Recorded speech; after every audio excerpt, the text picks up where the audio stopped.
So next comes the judiciary. So we saw that the form of government was established, civil services were there, army was there, police were there. So now what if something happens and someone requires justice? So the judiciary was established. So British initiated the judiciary system by having a criminal and civil courts.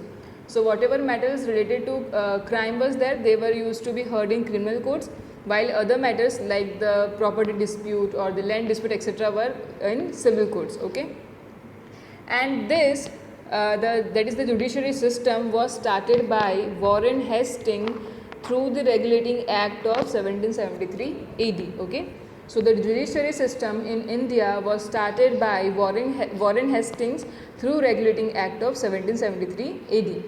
But Cornwallis in 1793 made significant changes in this system. So what he did was he established civil court in each district under the headship of the district judge. So what he did was he established a civil court in each district and his head was district judge. Then also what he did was he separated the works and the rank of collector and a judge. So he bifurcated the ranks and the work of collector and the judge.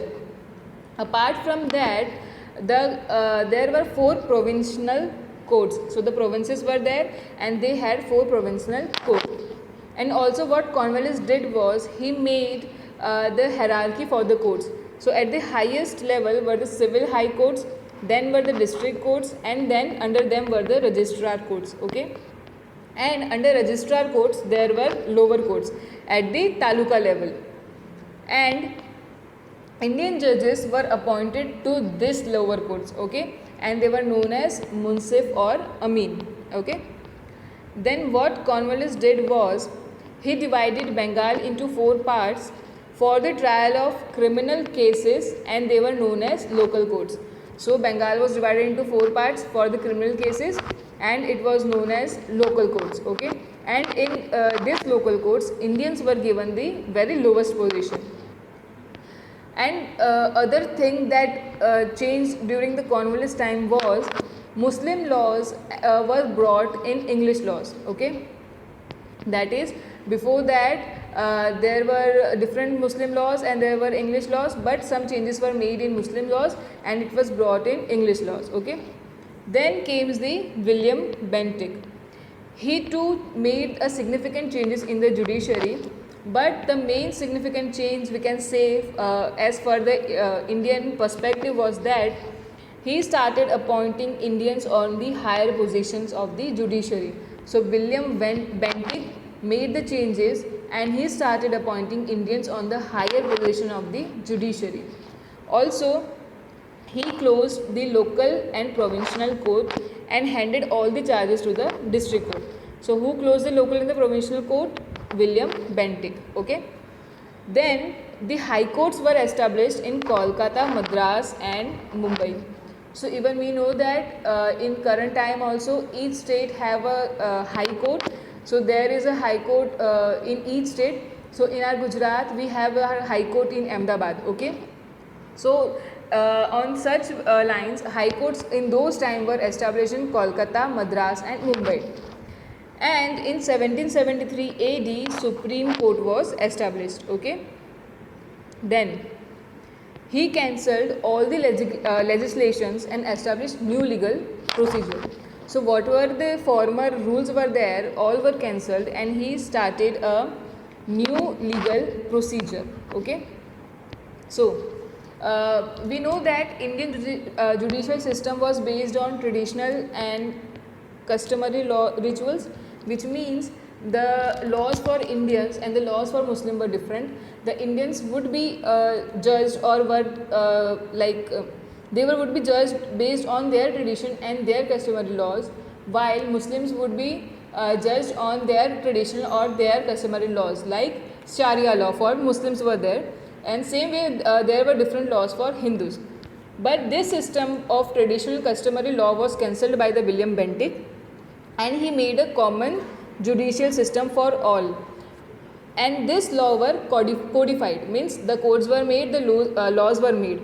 So a modern form was given to them for by clearly explaining each of the law in detail. So through Charter Act of 1833, everyone was declared equal before the law. Okay, so the customary and the traditional law were kept aside, they were banished, and new modern law was established by giving the codified version for that. So to codify a law or to make a law, it is a tedious process and it should be done with utter attention and taking many things in mind. So what British government did was they established a law commission in 1833 AD to codify the Indian laws under the headship of Macaulay. Okay. So this law commission established a legal system in India which was similar to the western countries. So what did this law commission did was they codified the Indian laws and they made the legal system of India similar to that of the western countries. And it also codified the laws related to Indian criminal procedure and civil procedure code. Okay. And from now on, there was only one kind of legal system that was established all over the India, and this way the right of being equal before the law was established. So after the new system of law was established, all the people became the equal before the law. Okay. Now let's understand what is rule of law and the equality of all before the law. So as the British established a modern idea of rule of law, it meant that British rule in India will be governed theoretically by law.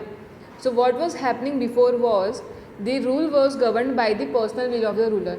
So if ruler wished to punish someone, he used to. If he doesn't want to, he doesn't. But after this law was established, the British rule in India will be governed theoretically by law. Okay. So what happened in India was, in traditional Indian administrative system, the will of the ruler was the law. So whatever the wish of the ruler was, it was the law. Whereas the British rule was governed on the basis of the law. So after this law was passed, it is that the Britishers will rule based on the law. Okay. So during the British rule, Indian judicial system was based on the equality of all before the law. So that means all were equal in front of the law. Okay.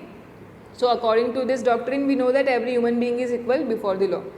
According to law, there was no discrimination based on caste, class or religion. Okay. So after this law, that is equality before law or rule of law, there would be no discrimination based on caste, class or religion. While in traditional Indian judicial system, that was before this law, British law, the justice was based on caste. Okay. So for example, if someone stole something for the same crime, the upper class would get a lenient punishment, or they would even not get any punishment, while the lower caste would get the severe punishment for the same crime. Okay. So this was the Indian judicial system. There is traditional Indian judicial system. So not only that, no cases were tried against the landlords and the feudal classes. So the landlords and the feudal classes were the upper class. So in some cases, or in the major cases, even the cases were not registered against them. But as against that is as against the traditional Indian judicial system, British rule opened the doors for the justice, including all the common people. Okay. Now let's see what were the merits and demerits of the administrative system of the Britishers. So merit means advantages and demerit means disadvantages. So we saw that British administrative system established the modern administrative structure, police structure, military structure and judicial structure, all of which were based on the idea of equality, that is all were equal and their form was modern.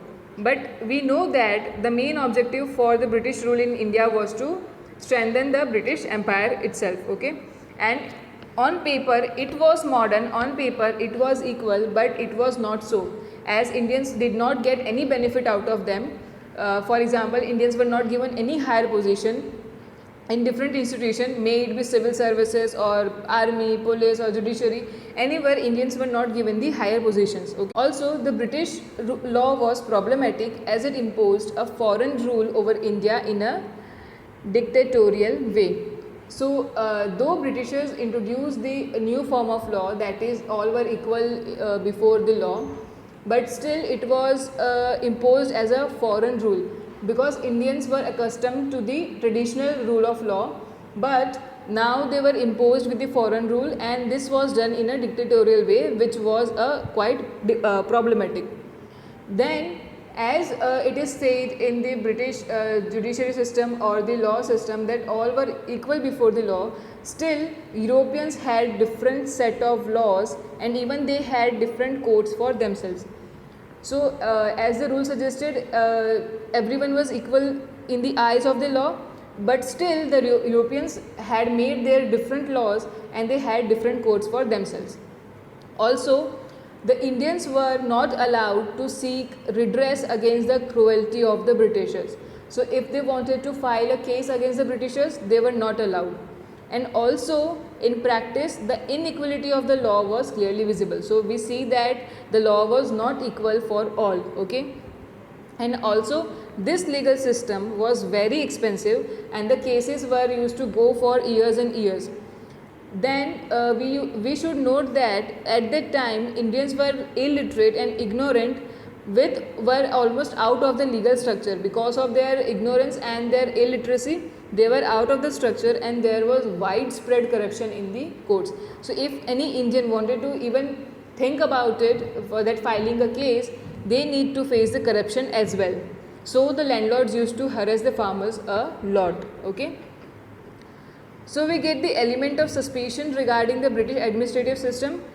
So due to the British policies, an environment of disbelief and suspicious emerged in India. Because of their system and this working, there was disbelief and suspicions that emerged in India. Indians opposed the oppressive symbols of British imperialism. So what were their symbols, like the police system, the judiciary, etc.? They were the oppressive symbols of the Britishers. Because of this system only, the Britishers oppressed the Indians, and thus it became the oppressive symbol for the Indians. Okay. So from Dadabhai Naoroji to Gandhiji, these thinkers made scathing critique of the administrative, economic and legal system of the British. So starting from the Dadabhai Naoroji to Gandhiji, everyone criticized this administrative, economic and legal system of the Britishers. And even Mahatma Gandhi said that for the people of India, both the foreign rule as well as the foreign law were unacceptable, because instead of the welfare of the Indian public, their objective was to fulfill the selfish interest of the British. So what did Gandhiji say? That for the people of India, this foreign rule and the foreign laws were unacceptable. Why? Because this foreign rule and foreign law, that is laws, did not do anything for the welfare of the Indian public, but their main objective was to fulfill the interest of the Britishers, and that's why this law were unacceptable. So in short, there were elements of suspicious in the administrative and the legal structure which were established by the Britishers. So we know that though the Britishers said that all were equal before the law and it was for the welfare, but there was a clear suspicion in their administrative system. Okay. So here we complete our fourth chapter, which was a very short one. Okay.